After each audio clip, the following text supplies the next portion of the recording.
Assalamualaikum warahmatullahi wabarakatuh. Selamat datang ke rancangan khas Bicara Ramadan.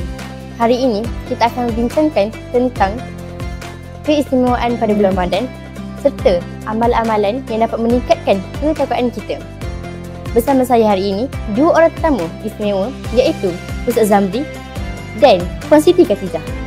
Ustaz Zamri adalah seorang pendakwah dan pensyarah institusi pengajian yang tinggi. Manakala pula, bagi Puan Siti Khatijah adalah seorang aktivis kebajikan yang terlibat dalam banyak program. Terima kasih kepada tetamu kita pada hari ini. Soalan pertama, saya akan tujukan kepada Ustaz Zamri. Ustaz, apakah keistimewaan pada bulan Ramadan dari perspektif Islam?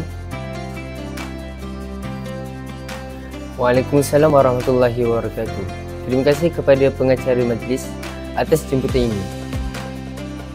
Antara keistimewaan bulan Ramadan ini ialah Ramadan merupakan bulan penuh keberkatan, dan pada bulan Ramadan ini Al-Quran telah diturunkan, dan bulan Ramadan ini adalah bulan keampunan bagi umat-umat Islam. Jadi pintu syurga semua dibuka dan pintu neraka pula ditutup serta syaitan dibelenggu. Seperti sabda Rasulullah SAW, "Idza kana fi awali lailati min syahri Ramadan, sufidatis syayatin wa maradatil jin wa ghuliqat abwabun nar, falam yuftah minha babu wa futiyat abwabul jannah, falam yughlaq minha babu." Riwayat At-Tirmizi dan Ibnu Majah.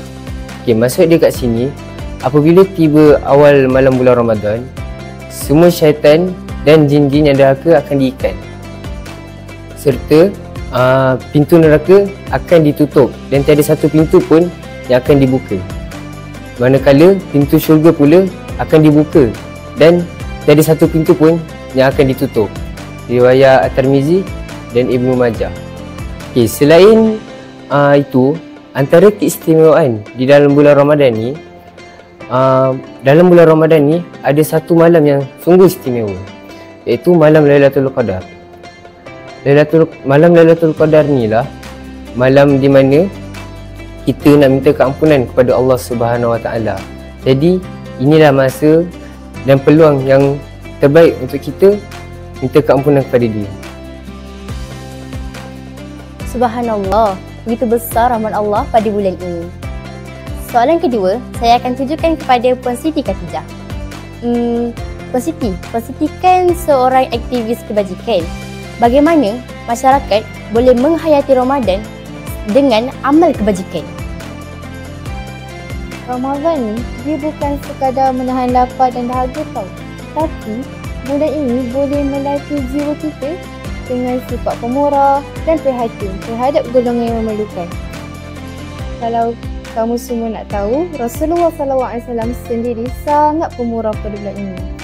Jadi amalan yang kita boleh lakukan ialah, yang pertama, memberi makanan berbuka kepada orang lain. Sebab apa? Sebab pahala dia sama seperti orang berpuasa tau. Jadi untuk kaum wanita di luar sana yang makzurah, bolehlah kamu memberi makanan berbuka kepada kawan kamu. Yang kedua pula, bersedekah. Seperti yang kita tahu, bersedekah di bulan Ramadan ini, pahala dia dilipat gandakan.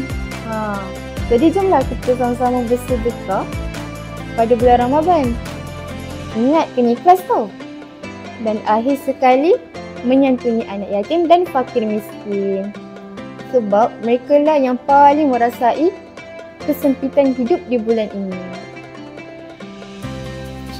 Masya Allah, semua kita semua dapat merebut peluang ini. Seterusnya, soalan ketiga, saya akan tujukan kepada Ustaz Zamri. Ustaz, bagaimana amalan yang boleh kita lakukan sepanjang bulan Ramadan? Okey, antara amalan yang boleh kita buat dalam bulan Ramadan ni untuk mendekatkan diri kita dengan Allah ialah kita boleh bertadarus dan bertadabbur Al-Quran. Kan dalam bulan Ramadan ni kan Al-Quran telah diturunkan. Jadi inilah masanya untuk kita menghayati Al-Quran tu. Seterusnya kita boleh buat qiyamul lail dan solat sunat. Kan pada setiap pagi kan kita bangun. Jadinya kita bangun pagi tu bolehlah kita buat tahajud. 2 rakaat pun jadilah. Solat sunat pula pada setiap malam kan kita bertarawih kan. So itu boleh teruskan. Akhir sekali kita boleh berdoa dan minta keampunan kepada Allah Subhanahu Wa Taala. Sebab dalam bulan Ramadan ni lah di mana bulan Ramadan ni bulan keampunan. Jadi dalam bulan inilah kita nak minta keampunan daripada Allah Subhanahu Wa Taala. Terima kasih kepada Ustaz Zamri atas perkongsian seperti tadi. Dan terima kasih juga kepada Puan Siti Khatijah atas perkongsian yang bermakna ini. Sebagai kesimpulan, boleh tak saya nak Ustaz Zamri memberi pesanan terakhir kepada para penonton? Pesanan terakhir daripada saya, dalam bulan Ramadan ni, jadikanlah bulan Ramadan ni sebagai madrasah, tempat kita belajar untuk melatih diri untuk beribadat kepada Allah. Dan janganlah sia-siakan bulan yang baik ni, dan banyak-banyakkanlah beribadat dan minta keampunan kepada Allah Subhanahu Wa Taala. Pesanan terakhir saya ialah jadikan bulan Ramadan ini sebagai bulan perubahan untuk kita memperbaiki diri kita ke arah yang lebih baik, dan semoga amal ibadah kita menjadi kebiasaan yang berterusan walaupun selepas Ramadan, insya-Allah.